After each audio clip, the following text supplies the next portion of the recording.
Le bilan plutôt positif des étudiants face au partiel du premier semestre, malgré un enseignement à distance pour l'essentiel. Eh bien, les premiers retours sur les examens ne montrent pas de décrochage massif, Virginie Riva.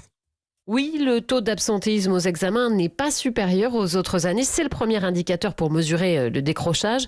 Prenez ce département de sciences politiques à Paris 8 où les examens étaient surtout en contrôle continu, peu de copies blanches. À l'université Paris-Est Créteil, même chose, le taux de présence aux examens est en lettres sciences humaines comparable à celui de l'an dernier. Un premier constat que fait également le vice-président de la conférence des présidents d'université, Guillaume Gelé. Des observations sur plusieurs universités, donc on constate qu'il n'y a pas eu le décrochage dont on avait peur en fait, qui serait que globalement les taux de présence aux examens des étudiants sont à peu près identiques à ceux des années passées. Par contre, on note une légère baisse des taux de réussite.